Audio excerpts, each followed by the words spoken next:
안녕하세요. 오늘의 데일리 뉴스레터에 오신 것을 환영합니다. 최근 한국의 방산 무기 수출이 비약적으로 늘어나자 가장 놀란 나라는 일본입니다. 이에 자신들도 뜬금없이 무려 6세대 전투기를 만들어 수출하겠다며 영국, 이탈리아와 함께 전투기를 개발하기 위해 전에 없이 공을 들이고 있었습니다. 하지만 일본의 조바심과는 전혀 다른 방향으로 전개되고 있습니다. 최근 영국은 일본과의 전투기 공동 개발을 다시 생각해 볼 계획이라며 느긋한 자세를 취하고 뒷짐을 지고 있어 일본의 애를 태우고 있습니다. 대체 유럽에서 무슨 일이 벌어지고 있는 것일까요? 이 장면은 2024년 7월 26일 한창 파리올림픽의 열기가 고조되고 있던 이날 굉장히 충격적인 소식이 전해졌습니다. 바로 NATO군과 러시아의 첫 번째 교전이 발생했다는 소식입니다. 러시아군의 자폭 드론 수십 기가 루마니아 영토의 11km 이상을 기습 침범하자 NATO 회원국인 루마니아군은 대공 방어 시스템을 가동했고 러시아 자폭 드론들과 교전 후 최소 1대를 격추시켰습니다. 러시아가 본격적으로 우크라이나 넘어 NATO 국가를 건드리기 시작한 것인데요. K9 자주포를 포함한 한국산 무기로 무장한 폴란드는 차마 건드리지 못하고 상대적으로 만만한 루마니아를 건드린 것으로 보입니다. 러시아의 이번 도발은 프랑스 파리 올림픽 시즌에 맞춰 진행됐습니다. 세계의 관심을 자신들에게 쏠리게 만들려는 다분히 계산된 행동이었습니다. 이번 러시아와 루마니아와의 교전은 1949년에 NATO가 창설된 이후 최초로 러시아군과 NATO가 교전한 사례였고 유럽에 상당한 충격을 주었습니다. 이렇듯 NATO와 러시아의 교전으로 유럽의 긴장이 감돌고 있는 가운데 실제로 영국 육군 군의 수장은 3년 내 전쟁이 날 수 있다고 언급해 사태의 심각성을 경고하고 나섰습니다. 영국의 신임 육군 참모총장인 롤런드 워커 참모총장은 취임 후 첫 연설에서 영국은 지금 격변의 축으로 인한 위험을 마주하고 있다. 러시아와 중국, 이란 등 적대 세력에 의한 전쟁 위협이 커지고 있다고 말했습니다. 그는 특히 러시아가 우크라이나 전쟁의 결과와 관계없이 우크라이나를 지원한 서방에 보복을 감행할 수 있다고 진단했는데요. 그러면서 다음과 같이 덧붙였습니다. 우크라이나 전쟁이 어떻게 끝나는지는 중요하지 않다. 아마 전쟁 이후 러시아가 객관적으로 혹은 절대적으로 약해질 것이라고 생각하지만 여전히 매우 위험하며 우리가 우크라이나를 돕기 위해 한 일에 대해 어떤 형태로든 보복을 원할 것이다 라고 예상했습니다. 그러면서 워커 참모총장은 중국은 대만 탈환을 노리고 있고 이란은 핵무기를 가지려 할 것이다. 우크라이나 전쟁으로 인해 세 나라 간 무기 거래가 활발해짐에 따라 향후 3년 이내에 이들이 초래하는 위협이 심각해질 수 있다고 우려했습니다.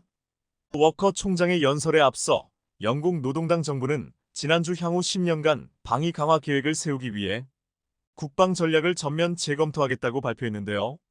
당시 존 힐리 국방장관은 현재 영국군이 속이 빈 상태다 군내에 지속되고 있는 조달품 낭비와 사기 저하가 지속되는 것을 막아야 한다고 밝혔습니다.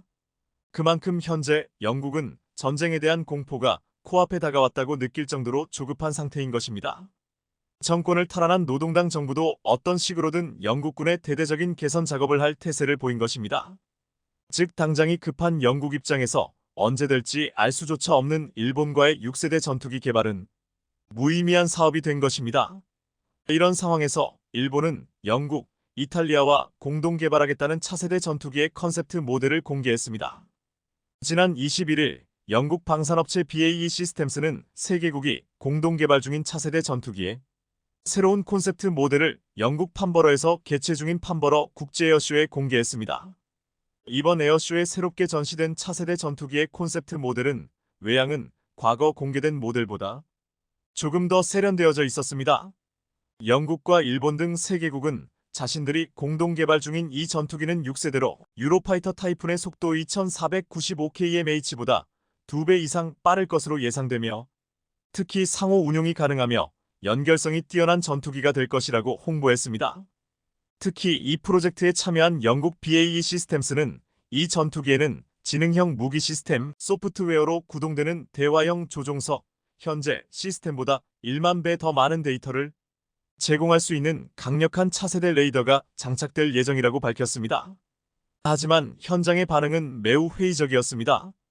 과연 세 나라의 공동개발 전투기가 실제로 성공이나 할 수 있겠느냐는 반응이 대부분이었습니다. 지난해 12월 영국, 이탈리아, 일본은 2035년 실전 배치를 목표로 초음속 성능과 레이더 탐지 능력을 대폭 강화한 6세대 전투기를 공동 개발하기로 합의하고 글로벌 전투항공 프로그램 GCAP 조약에 서명했습니다.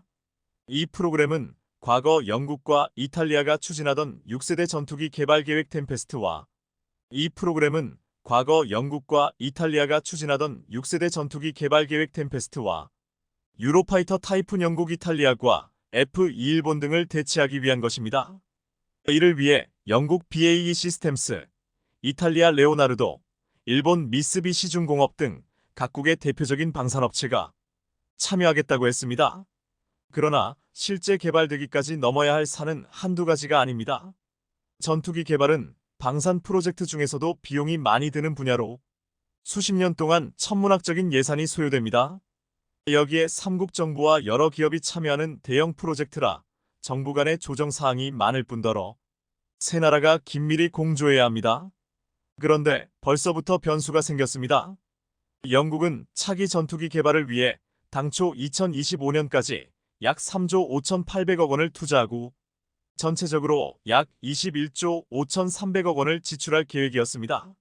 하지만 최근 영국 총선에서 집권 보수당이 참패해 정권 교체가 되면서 과거에 약속했던 어마어마한 예산 투입이 실행될지 벌써부터 우려의 목소리가 나오고 있습니다.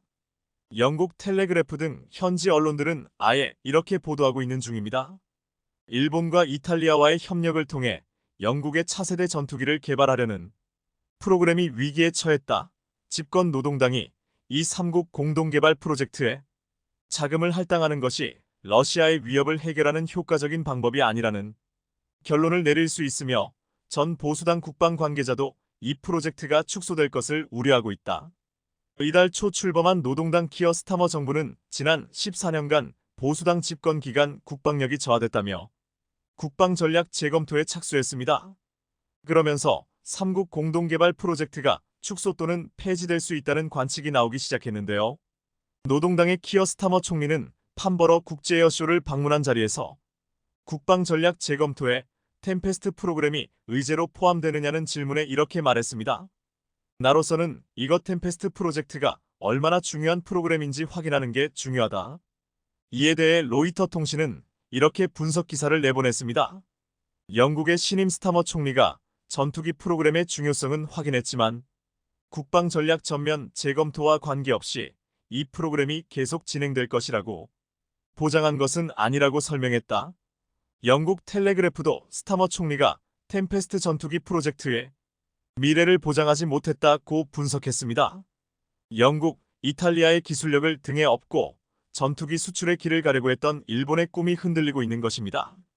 사실 지금 러시아가 가장 두려워하는 것은 언제 개발될지, 진짜 개발될지 아무도 확신하지 못하는 영국과 일본의 차세대 전투기가 아닙니다. 두려워하는 건 한국산 무기입니다.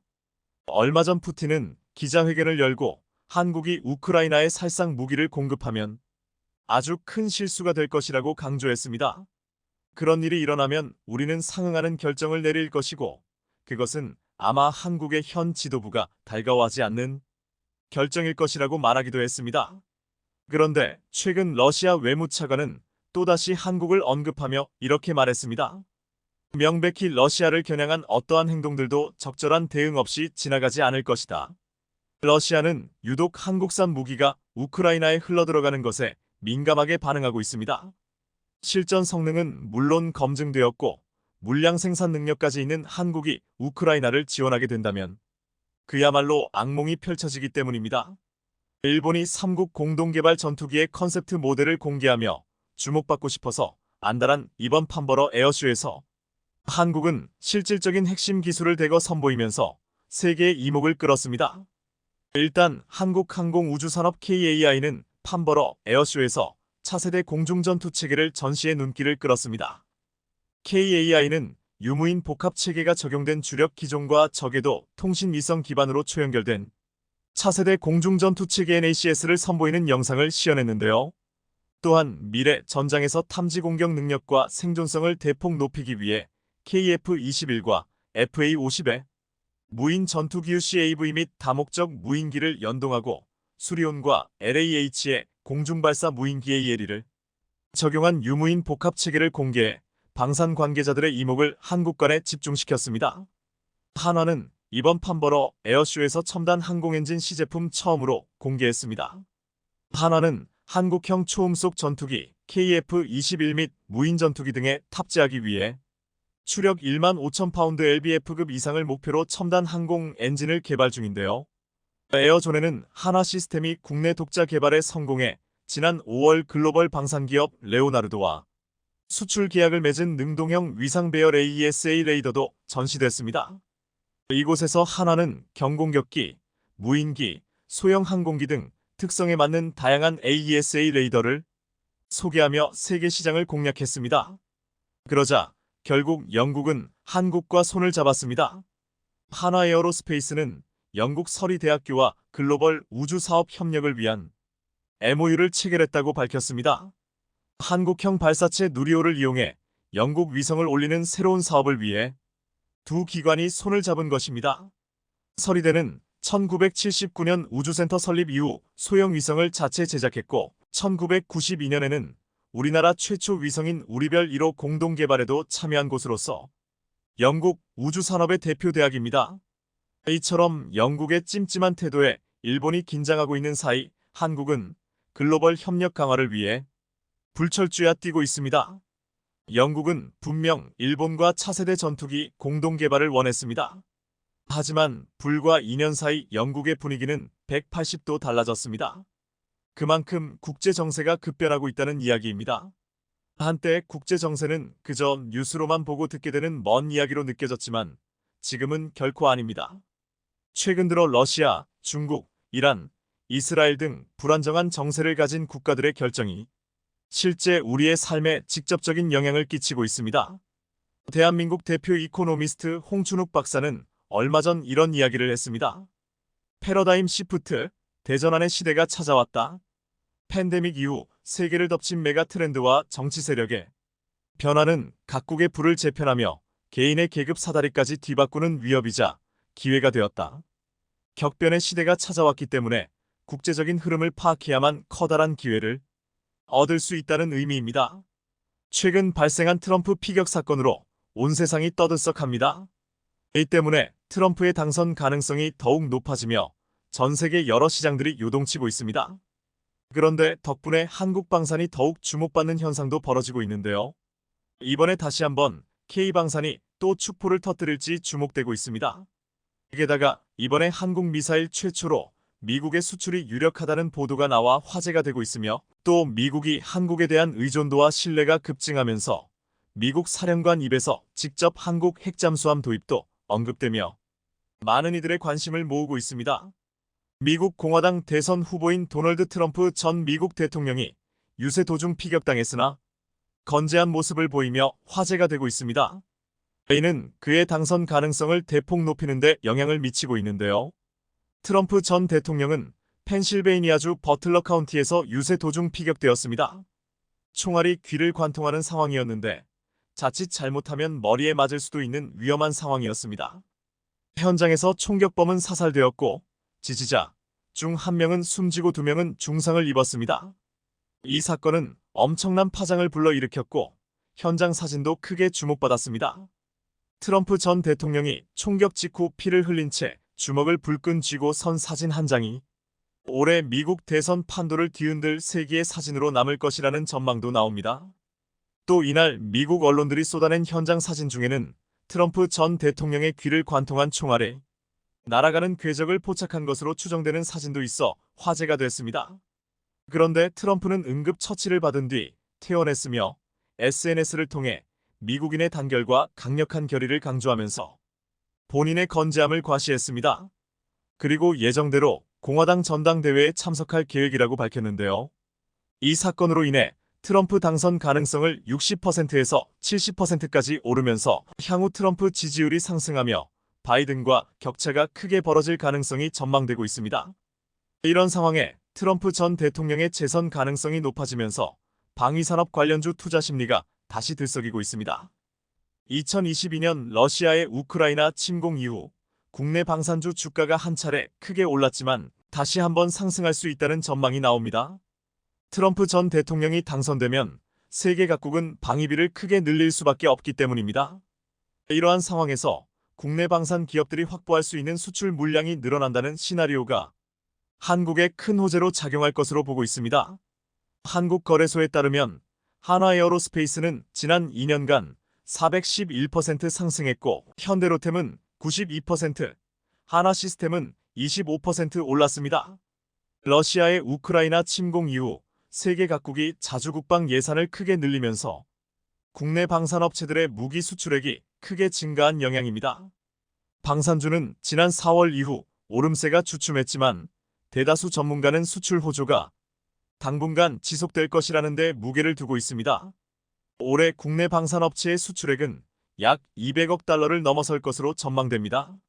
이는 전년 대비 48% 증가한 수치입니다. 전문가들은 세계 각국의 갈등 수준이 높아짐에 따라 자주국방력 강화가 필수가 된 상황에서 K방산 신드롬은 쉽게 꺼지지 않을 것이라고 말합니다. 11월 치러질 미 대선이 다시 한번 방산주의 상승 동력이 될 것이라는 분석도 있습니다. 당선 가능성이 커진 트럼프 전 대통령은 재임 시절 NATO 동맹국의 방위비 증액을 압박한 바 있습니다. 트럼프가 당선되면 동맹국의 방위 예산을 늘리라고 강요할 것으로 예상되는데요. 우리나라도 방위비 관련해 인상을 요구받을 것으로 예상되고 있으나 전 세계적인 추세를 보면 국내 방위 산업과 한국 경제에 긍정적인 영향을 미칠 것으로 전망되고 있습니다. 또 최근 북한과 러시아가 포괄적 전략 동반자 관계 조약을 체결하고 군사경제 협력을 강화하기로 한 것도 국내 방산업체엔 호재가 될 수 있습니다. 위협을 느낀 NATO가 한국과 일본, 호주, 뉴질랜드 등의 적극적인 군사 협력을 요청하고 있기 때문입니다. 특히 LIGNX1과 한화에어로스페이스를 주목해볼 필요가 있습니다. 현재 LIGNX1은 여러 건의 대형 수출을 앞두고 있습니다. 루마니아와 이라크의 중거리 지대공 유도무기 체계 E-1002를 수출하기 위해 논의 중입니다. 중장기적으로 사우디아라비아에도 1002 등 방공 무기 체계를 수출할 가능성이 높습니다. 한화에어로스페이스는 최근 루마니아와 K9 자주포 등 9억 2천만 달러어치 무기 수출 계약을 체결했습니다. 또한 한국방위사업청과 전투기 KF-21에 장착되는 엔진 공급 계약, 폴란드와 다연장포 천무를 수출하는 계약도 체결했습니다. 9월 진행되는 인적 분할도 주가에 긍정적인 영향을 미치고 있습니다. 한화에어로스페이스는 신설 지주회사와 존속 사업회사로 분할되어 방산사업에 집중할 계획입니다. 이는 방산사업 집중도가 높아지면서 유럽 방산기업 주가 수준을 따라갈 가능성을 높입니다. 이와 같이 여러 방산주들의 주가도 급등하며 주목받고 있는 가운데 특히 LIGNX1은 호재가 겹쳐서 더욱 주목되고 있습니다. LIGNX1이 미국에서 유도로켓 시험 발사를 성공적으로 마무리하며 국산 유도무기 첫 미국 수출을 향한 교두보를 마련했습니다. LIGNX1은 현지 시각 12일 2.75인치 유도로켓 비공이 미국 하와이 해역에서 실시한 해외 비교 시험 FCT 최종 시험 발사에서 6발 모두 표적을 명중시켰다고 밝혔습니다. FCT는 미국 국방부가 전 세계 동맹국 방산기업이 가진 기술을 평가해 미국이 추진하는 개발 획득 사업으로 연계하기 위한 프로그램입니다. 림팩 RIMPAC 기간 이뤄진 이번 실사는 한미 해군이 수립한 무인화 기반 미래 작전 개념의 실사 시나리오에 기반해 진행됐습니다. 한국과 미국을 동들어 무인 표적 공중 무인기 탐지 위성통신 무인 수상정 탑재 유도로켓 발사 등 모든 과정에 무인화 개념을 적용한 것은 이번이 처음입니다. 2016년 국내 해병대에 전력화된 비공은 북한의 공기부양정 등을 타격하기 위해 차량에 탑재해 발사하는 무기체계로 개발되었습니다. LIGNX1은 수출을 위해 소형 무인 수상정에 탑재 가능한 2.75인치 유도로켓용 발사대를 자체 개발했습니다. LIGNX1은 이번 시험에서 쌓은 노하우를 활용해 앞으로 국내 무인 수상정의 임무작전 수행 간 민첩성을 높일 수 있도록 표준화 모듈화 개발에도 나설 계획입니다. 특히 비공은 2019년 미국 FCT 프로그램 대상 무기체계로 지정된 뒤 이번 최종 시험까지 100% 명중률을 기록했습니다. 2019년 최초 진행된 FCT 1차 시험은 유도탄 성능 검증 위주로 진행됐고 2020년부터는 미군의 요구에 맞춘 소형 함정용 발사체계 개발에 착수했습니다. 이후 진행된 FCT 2차 사업은 총 4단계로 나눠 한국과 미국 키웨스트, 샌디에고, 하와이에서 각각 이뤄졌습니다.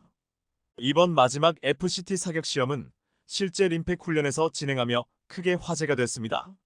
LIGN-X1은 이번 FCT 프로그램 진행 과정에서 세계 최강 미국 해군의 요구사항을 충족시켰다고 평가했습니다.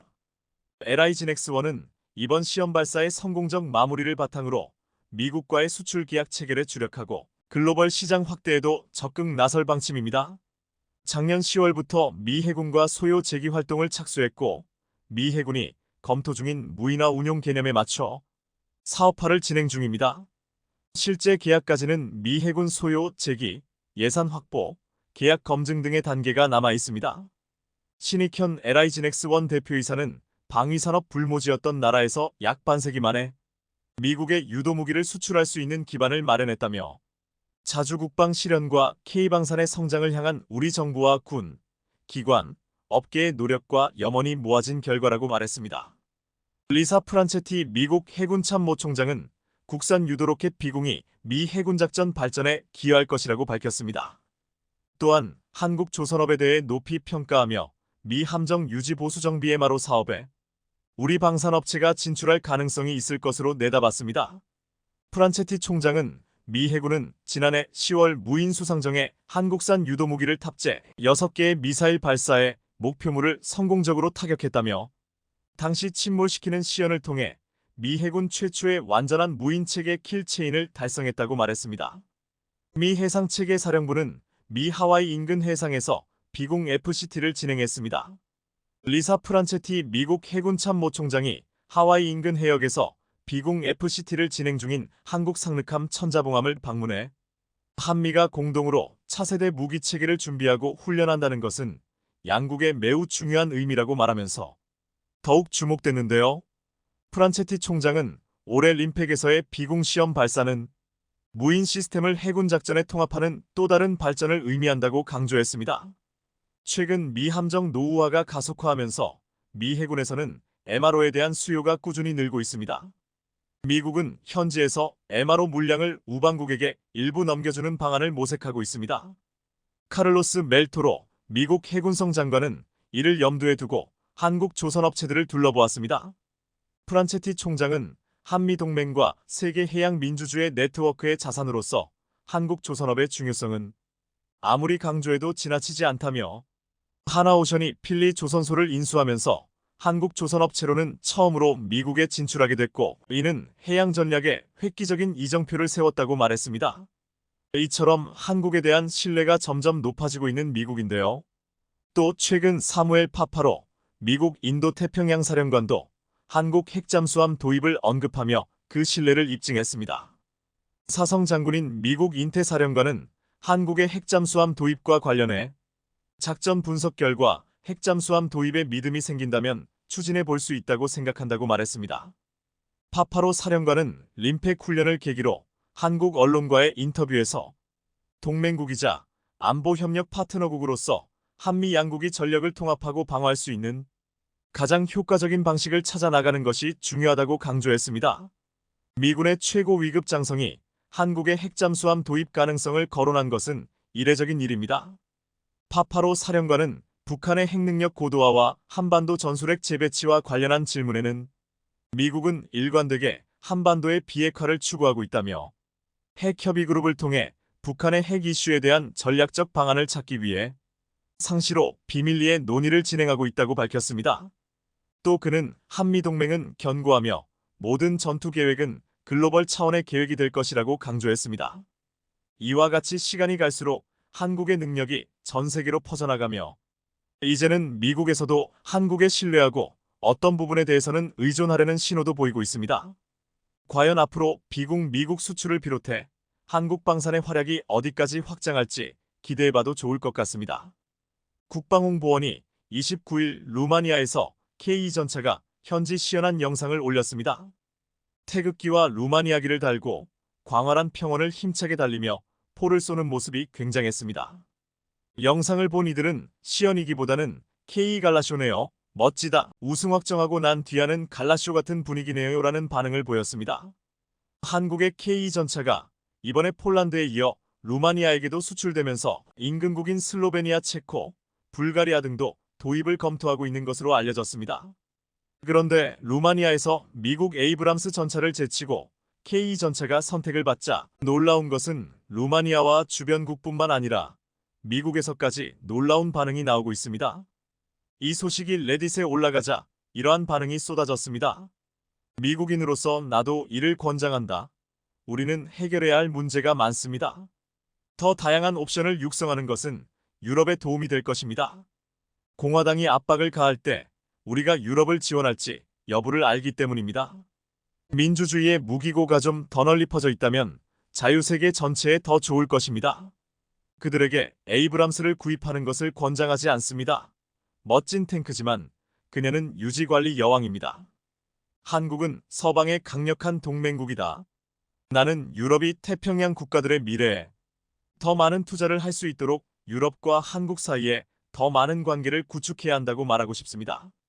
게다가 저는 폴란드가 폴란드에 한국과 공동정비시설을 설립할 것이라고 믿습니다. 이는 한국과 유럽 사이의 공급 라인이 중단될 수 있는 분쟁 중에 탱크가 계속 작동할 수 있도록 유럽 대륙에서 상당한 양의 부품을 서비스하고 제조할 수 있음을 의미합니다. 여기서 우리는 독일 방위 산업의 실패를 볼 수 있습니다.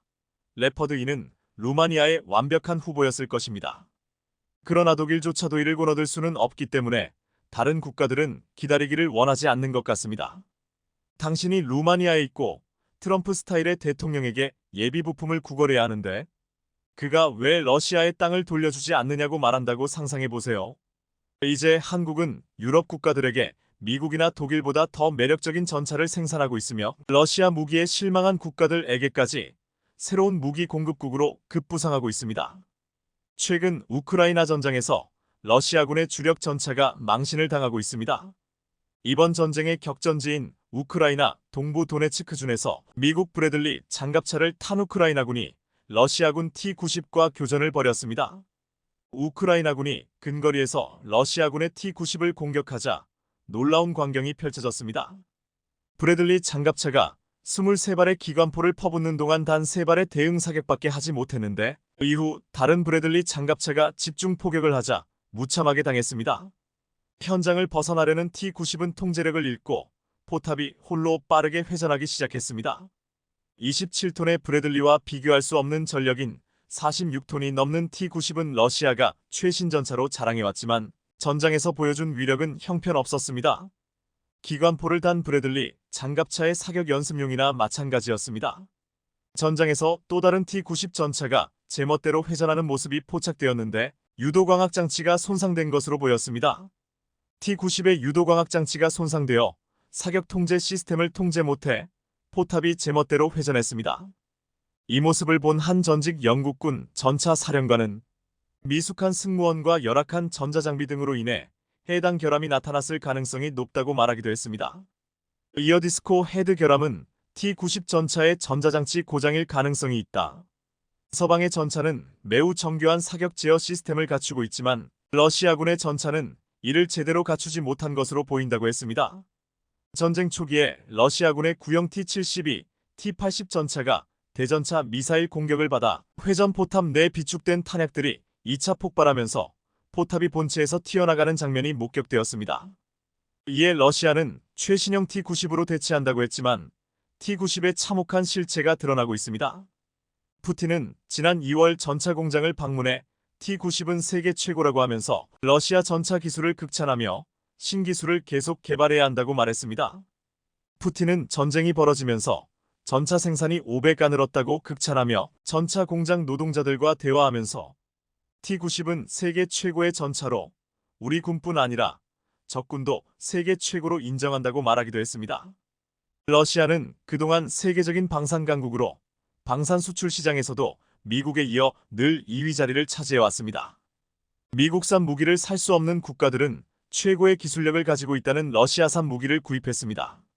하지만 이번 우크라이나 전쟁에서 러시아 기술력의 현주소가 여실히 드러나면서 러시아 무기를 구입하려고 했던 국가들이 전쟁이 끝나고서도 등을 돌릴 것이라는 전망이 나오고 있습니다. 러시아 기술력의 한계는 북한과의 콜라보에서도 드러나고 있습니다. 최근 러시아가 전장의 분위기를 역전시킨 데는 북한이 제공한 미사일 때문인 것으로 알려지고 있습니다. 영국 싱크탱크 왕립합동군사연구소 RUS의 북한 전문가인 조지프 번은 북한의 탄도미사일이 유럽 땅에서 사용되는 것을 목격하게 될 줄은 상상도 못했다고 말했습니다. 그런데 북한이 미사일, 포탄을 준 대가로 받아온 기술이 처음으로 공개되자 북한은 물론 러시아까지도 큰 망신을 당했습니다. 북한이 27일 밤늦게 군사정찰 위성 로켓을 발사했지만 불과 2분 만에 발사체가 폭발하면서 산산조각이 났습니다. 특히 이번에 북한이 발사한 로켓은 기존에 북한이 사용하던 추진제 연료가 아니라 한국이나 미국, 러시아에서 흔히 쓰는 추진제를 사용한 것으로 알려졌습니다. 조선중앙통신은 28일 군사정찰 위성 발사 시 사고 발생이라는 제목의 기사를 내고 비상설 위성발사준비위원회 현장 지휘부 전문가 심의에서 새로 개발한 액체산소 석유 엔진의 동작 믿음성에 사고 원인이 있다는 결론을 내렸다라고 밝혔습니다. 북한의 발표에서 눈에 띄는 부분은 액체산소 석유 엔진인데 여기에 기존에 북한이 사용하지 않았던 연료 케로신이 사용되었습니다. 이에 전문가들은 북한이 발사한 군사정찰 위성 2호기의 발사체는 러시아 기술 지원을 받았을 수도 있지만 러시아의 기존 제품을 통째로 들여온 것일 가능성이 높다고 말했습니다. 북한은 러시아 기술을 받았지만 한국과의 격차는 더욱 벌어졌습니다. 지난 4월 한국의 군정찰 위성 2호기가 발사되어 위성 궤도에 성공적으로 안착되었습니다. 이번 정찰 위성은 고성능 레이더를 탑재한 SARSYNT-HETIC 에퍼처 레이더 합성 개구 레이더 방식으로 주간이나 야간, 날씨 등에 영향받지 않기 때문에 주기적인 촬영으로 특정 지역에 대한 초고 해상도 영상 확보가 가능해졌습니다. 한국에게 경쟁 의식을 가진 북한이 러시아 기술로 야심차게 군정찰 위성 2호기를 쏘았지만 러시아를 믿은 대가를 톡톡히 치렀습니다. 그런데 한국의 전차에게 도전장을 낸 북한이 또다시 망신을 당했습니다. 최근 북한은 한국에 뒤처진 전차 기술을 뒤엎겠다며 M2020 전차를 만들었습니다. 2020년부터 매년 열병식에 등장했는데 프로토타입으로 아직 개발이 끝나지 않은 듯 했지만 지난해에는 주포 사격과 더불어 하드킬 APS 작동 시연까지 보여주었습니다. 일각에서는 이 전차가 위협적이라고 했지만 최근 한 해외 군사 유튜버가 이 실체를 까발렸습니다. 전직 미 육군 보병이자 이라크 참전 용사 크리스 캐피가 운영하는 유튜브 채널에서 한국의 K2 전차가 세계 최고라고 극찬한 바 있는데 지난달 여기서 북한의 신형 전차는 악몽이다라는 영상을 올렸습니다. 일각에서는 북한이 이번에도 러시아의 전차 기술의 도움을 받으려 할 수도 있다는 말을 하고 있습니다. 러시아는 과거 한국과 불곰 사업을 하면서 북한에 대한 무기 공급과 군사 협력을 차단했지만 우크라이나 전쟁을 통해 협력하면서 전차 개발까지도 도움을 줄 수 있다는 것입니다.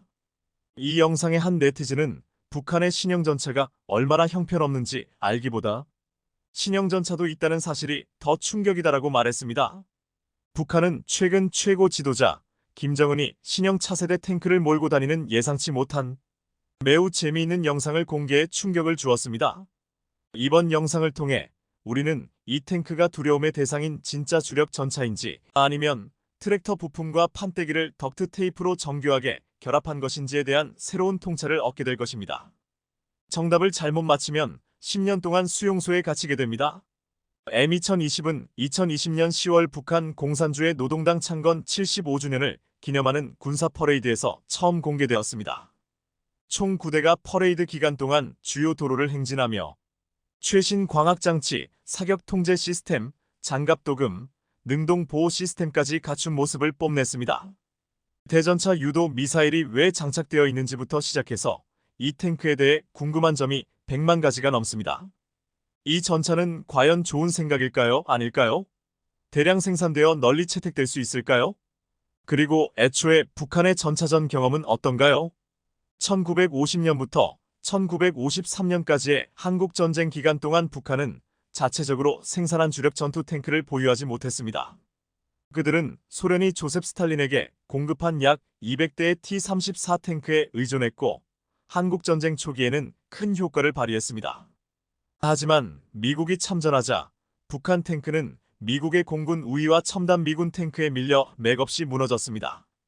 물론 이는 지나치게 단순화한 것입니다. 하지만 제가 이 이야기를 꺼낸 이유는 북한이 전투에서 전술적 차원에서 현대식 탱크를 운용한 경험이 많지 않다는 사실을 설명하기 위해서입니다. M2020에 대해 가장 먼저 눈에 띄는 것 중 하나는 북한이 과거에 선보였던 것과 비교했을 때 시각적으로 얼마나 뚜렷한 차이를 보이는지입니다. 역사적으로 북한은 항상 러시아 T-62 전차 디자인을 파생하여 사용했습니다. 그러나 특히 군사장비 분야에서의 무역 금수 조치로 인해 북한은 최신 탱크 기술을 확보하지 못했습니다. 그렇기 때문에 M2020은 국제 제재를 받고 있음에도 불구하고 북한 방위 산업의 생산 능력을 상징하는 것으로 여겨집니다.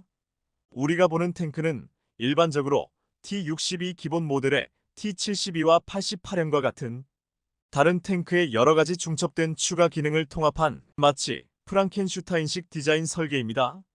아래로 내려가면 7개의 차륜을 통해 단순히 T-62의 외형만 바꾼 것이 아니라 이전에 볼 수 없었던 새로운 디자인이라는 것을 알 수 있습니다. 현재 북한은 3가지 디자인의 전차를 운용하고 있습니다. 참마호, 박풍호, 그리고 송훈 915가 있습니다. 이 모든 구형 탱크와 신형 탱크를 합치면 현재 북한은 35040대의 탱크를 보유하고 있는 것으로 추정됩니다. 일반적으로 북한 전차의 신형이 나올 때마다 여기저기서 몇 가지 점진적인 업그레이드가 이루어집니다. 그러나 M2020은 이러한 추세를 깨고 큰 도약을 시도하는 업그레이드들이 완전히 벽에 부딪혔습니다. M2020의 포탑에서 인상적인 부분인데 오른쪽에는 지휘관의 독립적인 열화상 뷰어가 있고 포수의 시야 쪽에서는 그 아래에 자체 열화상 조준기가 있는 원격 무기 시스템이 있으며 전차의 가장 이상한 측면 중 하나가 바로 눈에 띄게 됩니다. 포탑의 오른쪽에 듀얼 튜브 볼사 5ATGM 발사기가 있다는 걸 알 수 있습니다. 대전차 유도 미사일을 주전차에 추가하는 것은 새로운 아이디어는 아니지만 매우 의문스러운 아이디어입니다. 걸프전에 참전한 미국 M1 전차 지휘관이자 몇 권의 훌륭한 책을 저술한 화석월에는 전차에 이런 대전차 유도 미사일을 장착하지 않는 이유에 대해 비용을 고려해보자고 말하며 훌륭한 답을 제시했습니다. 다시 말해 실제 주전차에는 주포가 더 빠르고 정확하고 안정적으로 킬샷을 날릴 수 있기 때문에 외부 ATGM 발사기가 필요하지 않습니다. 그렇다면 왜 그럴까요? 북한이 왜 전차에 장착했을까요? 물론 저는 김 위원장과 직통 전화가 없기 때문에 확실한 답을 알 수는 없지만 개인적으로 약간의 군사 이론이라고 부르고 싶습니다. 저는 군사적 기교를 잘 알거든요. ATGM이 멋져 보이기 때문에 더 정확하게는 으스스하고 무섭게 보이기 때문에 추가한 것이죠. 이 탱크와 퍼레이드는 상대방을 겁주려는 의도로 만든 겁니다. 이빨이 있는 것처럼 보이는 것을 적에게 보여주는 것이죠. 게다가 추가 미사일 탄약을 보관할 수 있는 별도의 저장 공간도 없는 것 같습니다. 미사일 발사대를 외부에 배치하면 여러 명의 승무원이 하차하고 재장전해야 하기 때문에 재장전 또한 거의 불가능합니다. 지난 1999년 흥콩 사운스 자이나 모닝포스트는 한국은 대러시아경 협자관 상환용으로 폐물에 가까운 노후 장비들을 도입해 굳고 손실을 초래했다라고 보도했습니다. 하지만 한국은 당시 러시아의 미사일, 잡수압, 전자 등을 가지고 와서 완전분해의 중요한 기술을 습득했고 이를 미국 등 서방의 기술과 연합해 놀라운 기술적인 도약을 이뤄냈습니다. 러시아의 기술에 어설프게 의지하는 북한과는 차원이 달랐습니다. 그리고 이제 한국은 러시아보다 더 훌륭한 전차를 만들고 있습니다. 30년간 한국의 미래를 맡길 것입니다. 미국도 못한 일을 한국이 해낼 것입니다. 대한민국 방산에 무려 30년을 맡기겠다는 나라가 등장해 발칵 뒤집어졌습니다. 10년도 아닌 무려 30년을 한국에게 독점 사업권을 준다고 하면서 한국 방산 산업의 위상이 완전히 달라졌음을 실감케 했는데요. 여기에 더해 미국도 스스로 힘들어하는 부분을 한국이 해결해 줄 것이라고 크게 기대하고 있다는데 대한민국 방산 50년 역사상 유례없이 파죽지세로 글로벌 방산 시장을 휩쓸고 있습니다. 실제로 최근 3년간 대한민국의 무기 수출은 무려 380억 달러를 넘어서며 글로벌 방산 수출 4대 강국 진입을 코앞에 두고 있는데요. 우크라이나 사태로 인해 각국의 무기 지원이 필요해지면서 국제적으로 방산 협력이 그 어느 때보다도 중요해진 만큼 한국 방산의 역할이 더욱더 주목받고 있는 상황입니다. 그런데 유럽 방산 시장에서 연일 축포를 터뜨리고 있는 한국 방산이 이번에는 중남미 방산 시장에서 대형 사고를 쳤다고 합니다. 페루 해군이 진행 중인 함정 건조 프로젝트에 우리 방산 기업이 낙점되면서 대한민국 방산 역사가 새롭게 써진 건데요.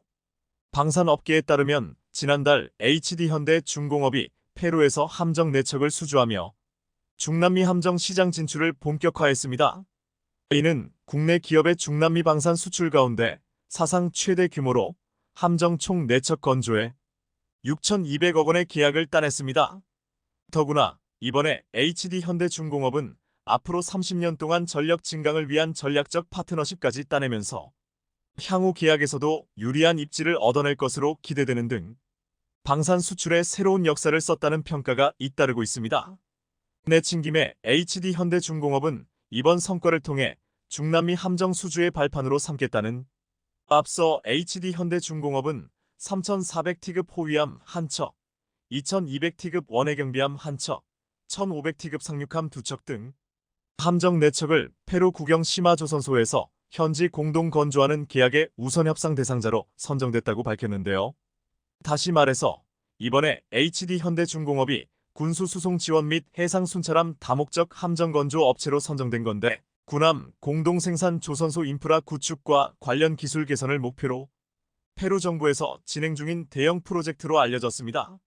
이에 따라 HD현대중공업은 시마조선소와 협력해 2029년까지 총 4척의 함정을 순차적으로 페루 해군에 인도할 계획이라고 합니다. 구체적으로 HD현대중공업이 함정의 설계, 기자재 공급과 기술 지원을 수행하고 시마조선소가 최종 건조를 맡게 될 것으로 보입니다. 이번에 HD현대중공업이 건조하게 될 호위함은 길이 127m, 폭 14.9m, 최대 속도 26.5노트, 항속거리 6,000해리로 대한미사일과 수직발사대가 탑재되고 대공 탐지 능력을 높일 수 있는 AESA 레이더가 장착될 예정입니다. 원해경비함은 길이 95m, 폭 14.3m, 최대 속도 20조트, 항속거리 6,000해리로 중형 해상작전 헬기를 운용할 수 있는 것으로 알려졌습니다. HD현대중공업에 따르면 원해경비함은 다양한 임무를 수행할 수 있도록 탑재 장비를 쉽게 변경할 수 있는 미션 모듈이 적용되는 등 중형 해상작전 헬기를 운용할 수 있는 것이 특징입니다. 또한 상륙함은 길이 58m, 폭 13.2m, 최대 속도 10노트, 항속거리 1,500캐리로 대형 장갑차 7대 이상 또는 20피트 컨테이너 20개 이상을 수송할 수 있는 장점을 지니고 있습니다. 이번에 페루 해군이 한치의 망설임 없이 HD현대중공업을 택한 건 방산업계에서 그간 쌓아올린 성과를 높이 평가한 결과로 보이는데요.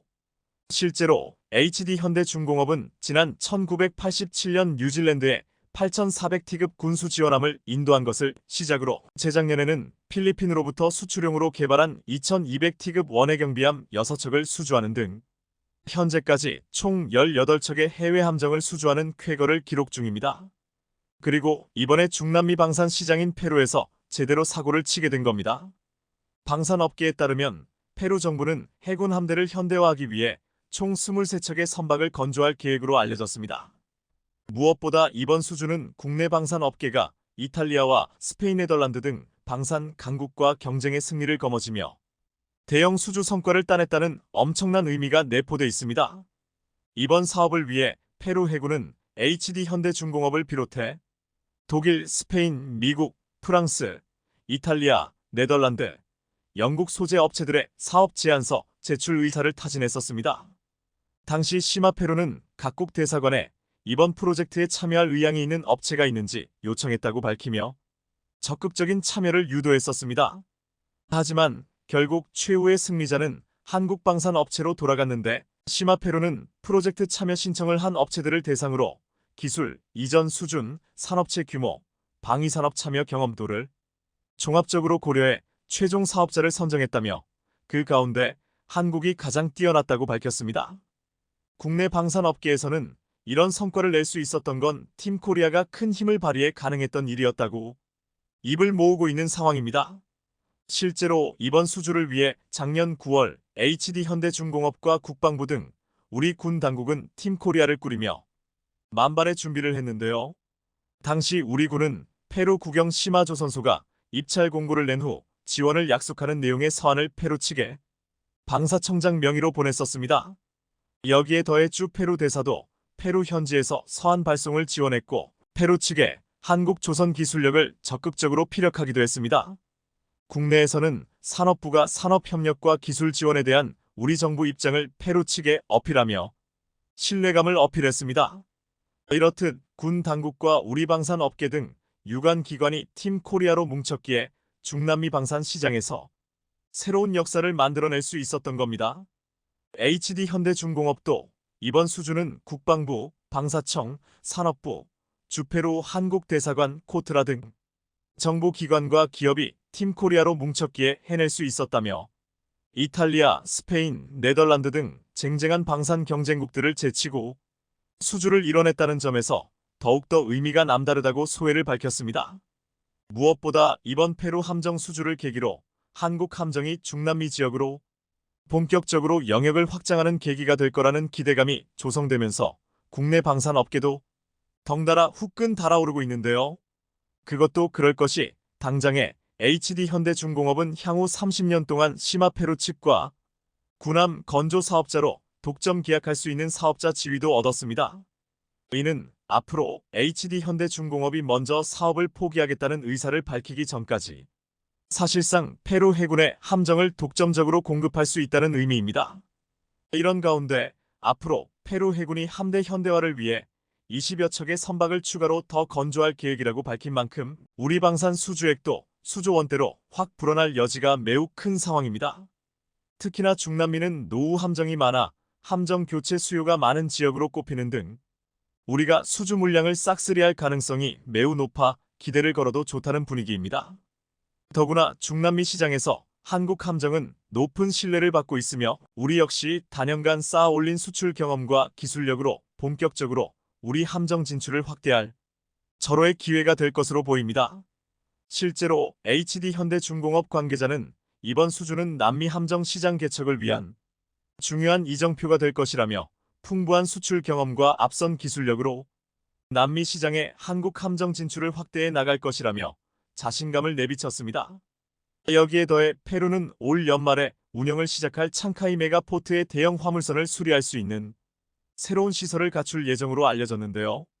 중남미와 북미, 아시아를 연결하는 허브 항만 건설을 목표로 진행 중인 이 사업은 페루에서 열릴 APC 정상회의 개최에 맞춰 마무리될 것으로 보이는데 이를 계기로 본격적으로 중남미 내 해상 사업이 활발히 진행될 것으로 보입니다. 그만큼 대한민국 방산업계에 새로운 기회가 펼쳐질 것이라는 이야기이기도 합니다. 실제로 한국 방산, 특히나 한국 군함의 국제적 위상이 엄청나게 달라졌는데요.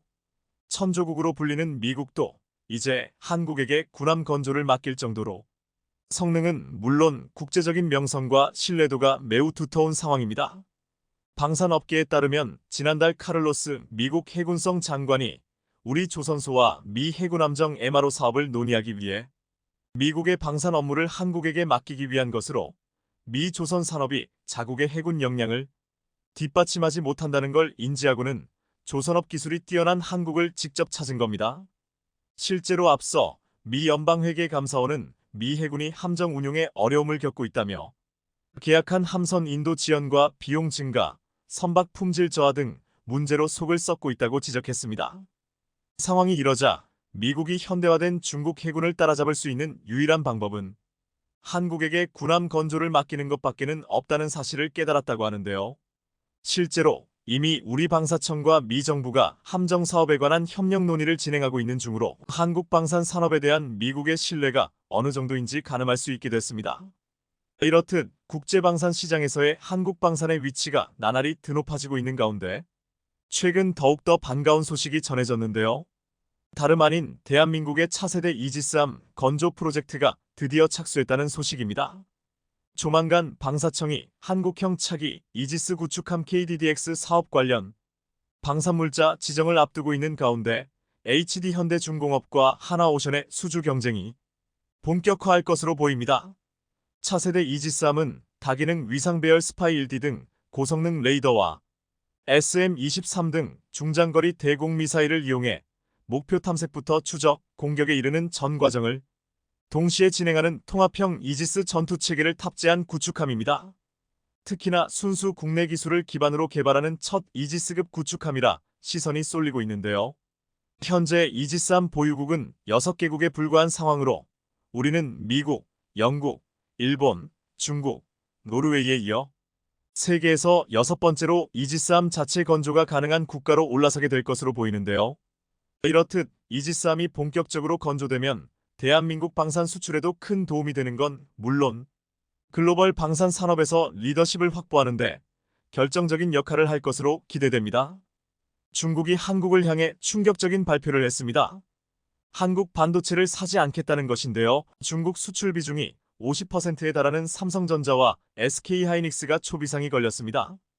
그렇지 않아도 최근 가장 어려운 시기를 겪고 있는 삼성전자와 SK하이닉스가 중국의 갑작스러운 충격 발표에 큰 위기에 빠졌습니다.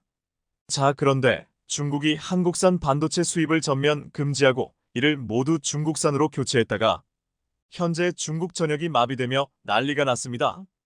이에 결국 짜릿한 대반전이 만들어지며 중국이 한국에 무릎을 꿇는 한편의 영화 같은 이야기에 전 세계 주요 외신들이 대대적으로 보도하고 있는데요. 지금부터 이 놀라운 내용 최고 수익률에서 여러분들에게 전해드리겠습니다. 최근 중국에서 반한 정서가 번지는 속도가 예사롭지 않습니다. SNS에서는 한 유명 배우가 한국 학생들에게 괴롭힘을 당했다는 10여 년 전 인터뷰 내용까지 소환되고 있습니다. 중국의 대표적 전랑 언론인으로 꼽히는 후시진 전 환구시보 편집장이 SNS를 통해 반한 감정을 숨기지 않았습니다. 최근 한국을 향해 입에 담지 말아야 할 온갖 욕설을 그대로 보도한 중국 관영 매체 환구시보를 지지하며 한국을 깎아내렸습니다. 2,400만 명이 넘는 SNS 팔로워를 거느린 그의 한마디는 중국인들의 여론 형성에 적지 않은 영향을 미칩니다. 뿐만 아니라 중국 SNS에서는 우리에게 유역비라는 이름으로 더 잘 알려진 중국 배우 류이페이의 2009년 인터뷰가 다시 화제가 되고 있습니다. 중국 유명 배우 류이페이는 사실 한때는 몇몇 한국 여자아이들이 저를 난처하게 한 적이 있습니다. 저는 너무 답답했습니다. 라며 뜬금없이 등장한 이 동영상은 지난 7일 온라인에 올라온 뒤 조회수 5억 4천만 회를 기록했는데 한국을 비난하는 댓글이 쏟아지고 있습니다. 중국 정부가 대놓고 협한 분위기를 조성하면서 중국 현지 혐한 기류는 심상치가 않습니다.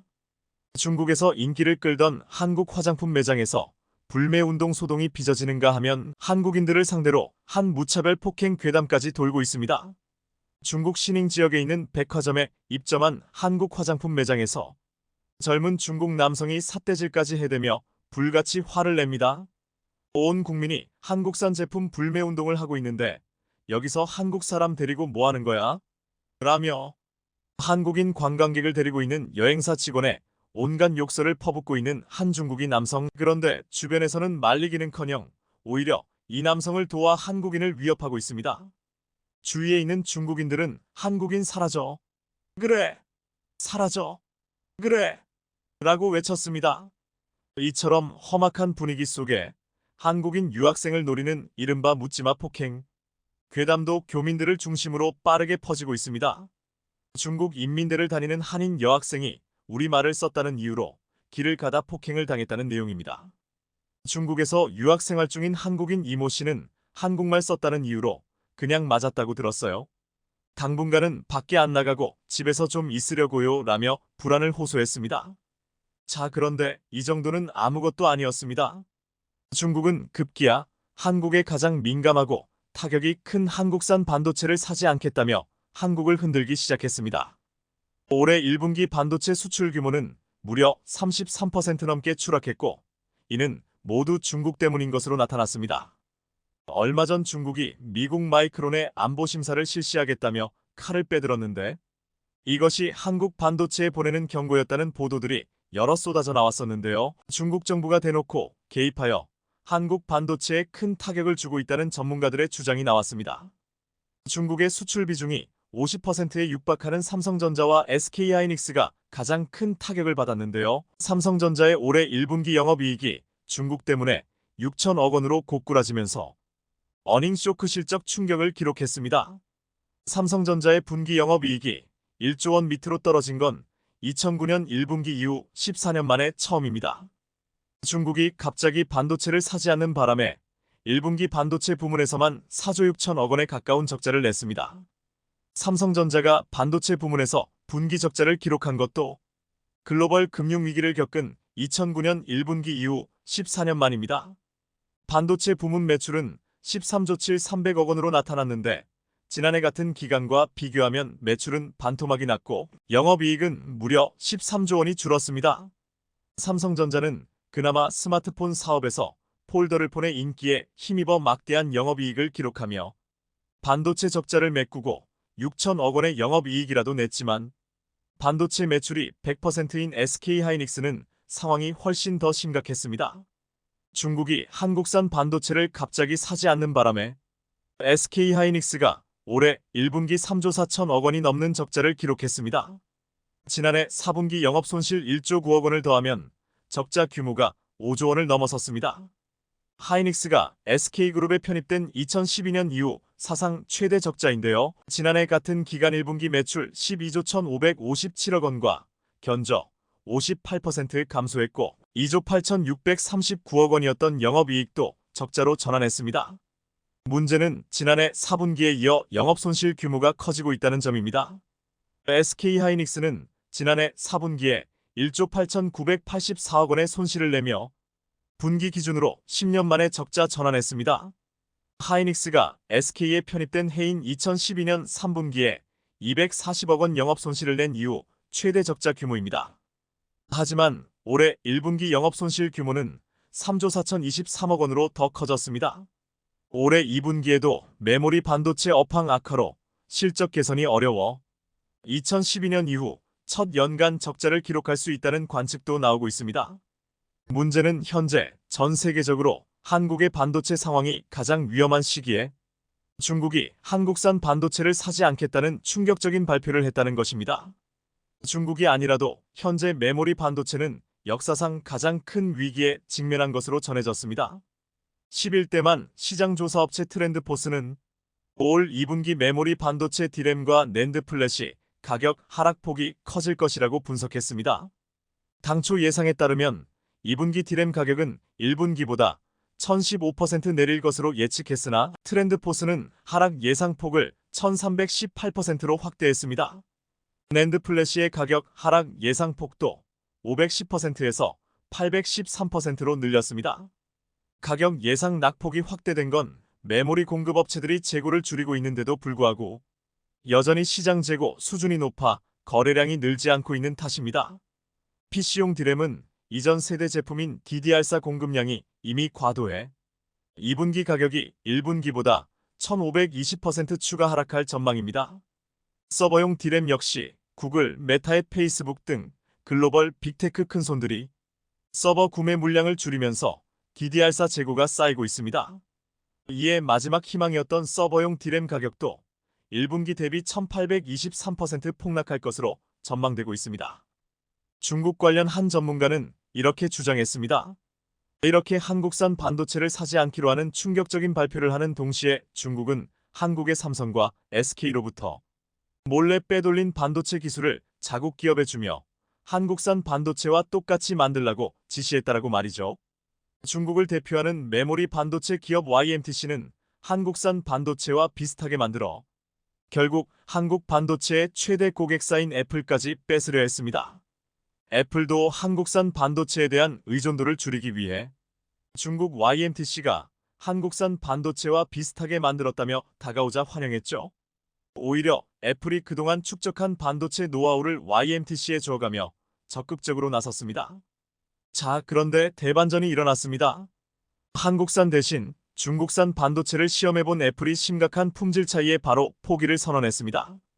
중국 정부와 중국 관영 매체들은 미국 정부가 화웨이처럼 중국 반도체 기업에 강력한 제재를 가했기 때문이라고 전했지만 일부 전문가들은 사실 미국의 제재가 아니라 중국 반도체의 품질 문제라고 털어놓았습니다.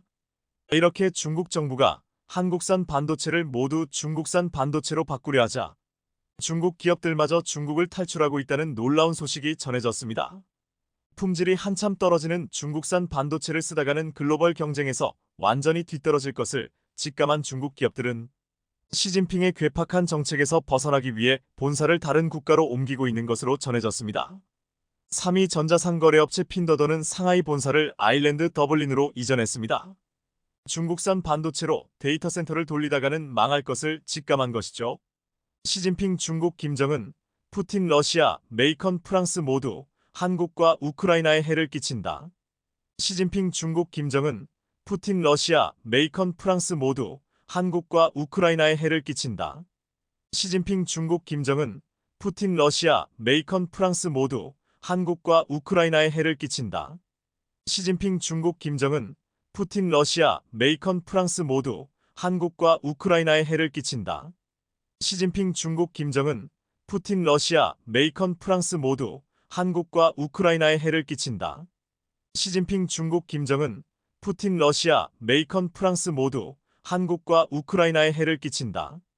시진핑의 혀를 내두른 알리바바도 뉴욕 증시에 상장을 검토 중인 것으로 알려졌고, 심지어 중국 의류업체들까지 중국에서 동남아시아로 공장을 옮기면서 중국의 섬유 의류 산업도 망해버렸습니다.